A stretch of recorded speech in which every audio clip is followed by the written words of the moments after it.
Coming up, a clarion call for a turnaround in a key sector in the Bahamas. And attempts are now underway to step up the voter registration drive. So don't go anywhere. The Bahamas Tonight, the weekend edition, starts now. Now in HD.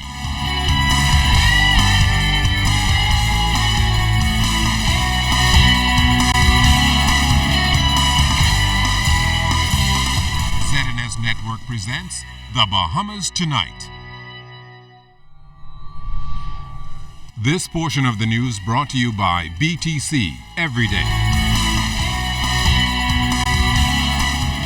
Good evening, everyone. I'm LaDawn Davis. Thanks so much for tuning in. Topping the news tonight, the financial services sector remains a key pillar in the Bahamian economy and is critical to the economic success of the Bahamas. But this essential sector is said to be in need of change.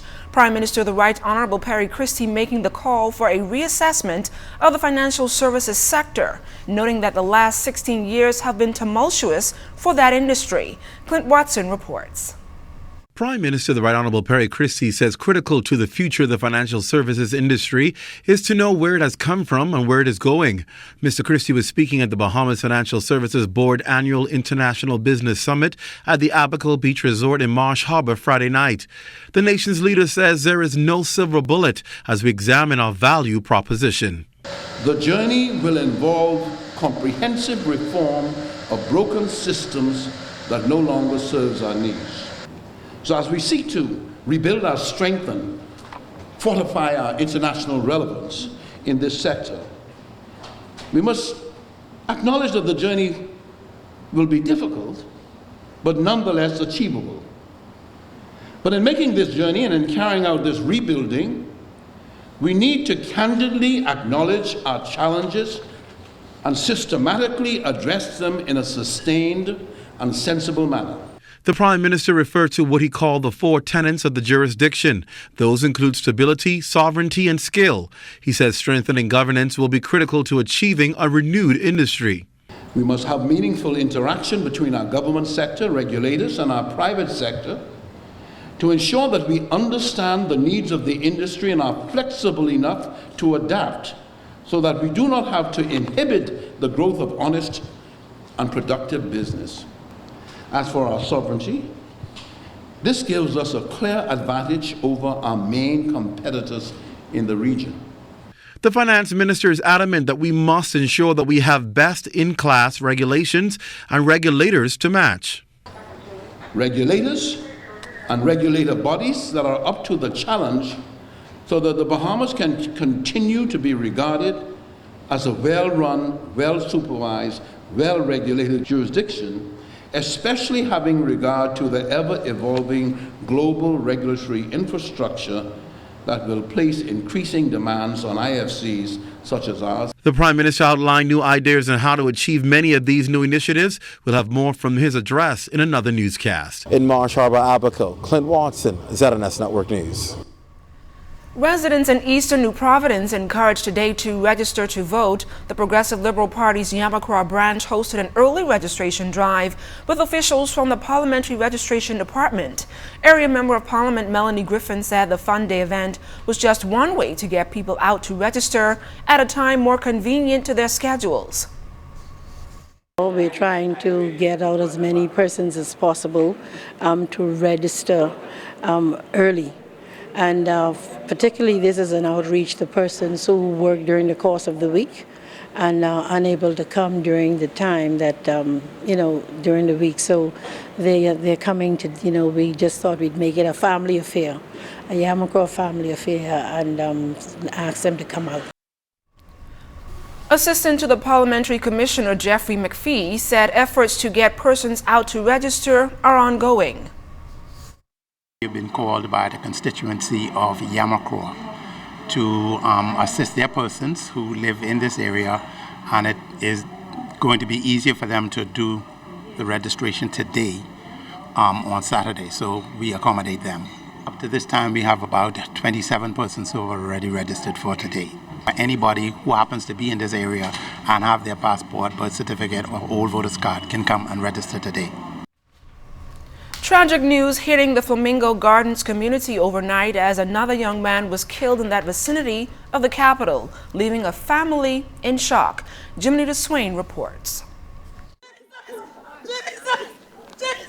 Emotions ran high at Hyatt Drive in the Flamingo Gardens community Friday night after a teen was gunned down. A heavy police presence was visible as officers commenced their initial investigation. Chief Superintendent Clayton Fernanda of the Central Detective Unit was on the scene and told media present that there were reports of gunshots being fired after 10 p.m.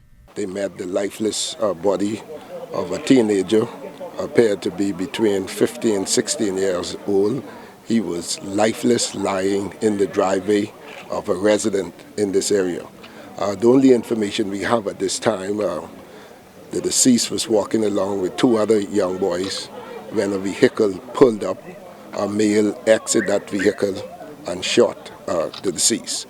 Undertakers eventually carted the body away. The victim's identity was not disclosed. Police say they have no motive at this time for this latest killing. We are appealing to residents in this area. This is a well-knitted area.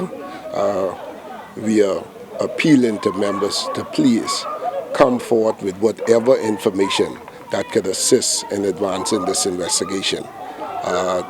We don't have the make or model or number of the vehicle that left the scene. Emotional relatives of the teen comforted each other, but at one point tempers flared between the parents of the murdered teen.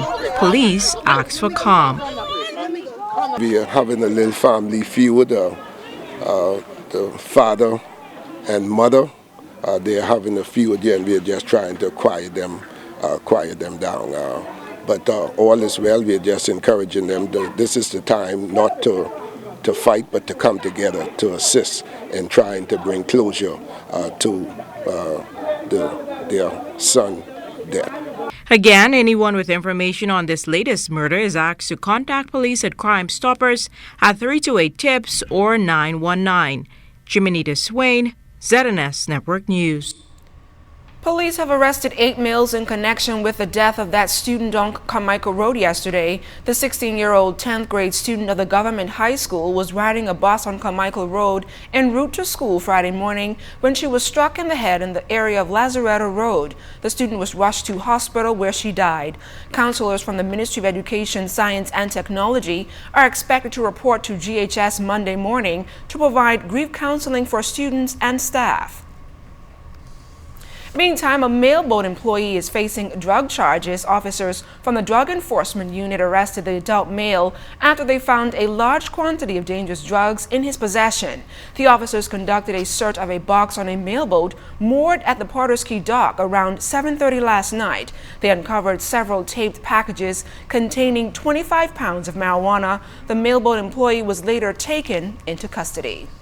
Attempts to remove illegal firearms from our streets said to be progressing well. In fact, the head of the firearms unit told our news team today that confiscation of illegal weapons have already reached the 3-digit mark for the year, and police are also cracking down on those who fail to bring their licensed firearms up to date.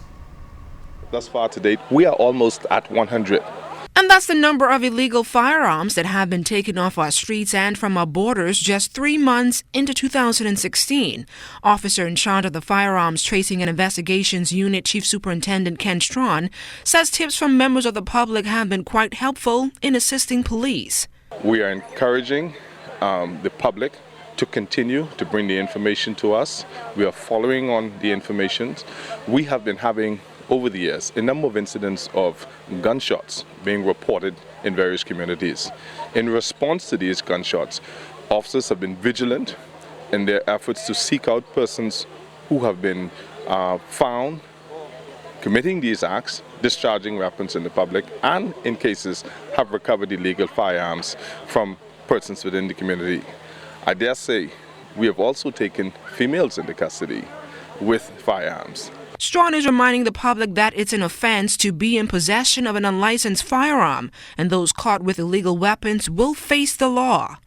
Our laws, the Firearms Act, makes it an offense to have a magazine or a single bullet in your possession illegally, an offense. So persons who are found with such items, who believe that if I can just disable a firearm and there's no penalty before the courts, no, that is not the case. You will find yourself like that of the person with a live firearm being placed before the court, and once the evidence is set forth, convicted and spending time in the Department of Corrections. And for those persons who have acquired licensed firearms for hunting purposes but have failed to renew their licenses are not exempted from being charged before the courts. However, Chief Superintendent Strawn is encouraging persons who fall into this category to take action. Persons over the years. And there are some persons out there who to date cannot account for their firearms.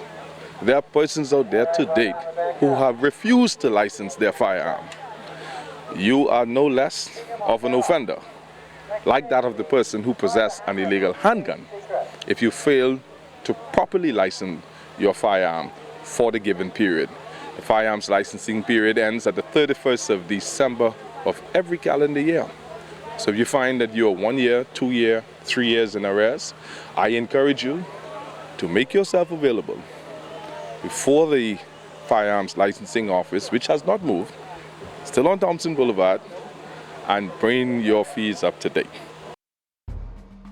If you know of a crime, please call Crime Stoppers at 328-8477, toll free 242-300-8477.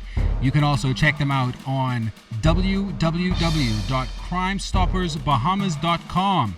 Let's stop the crime before it's your time.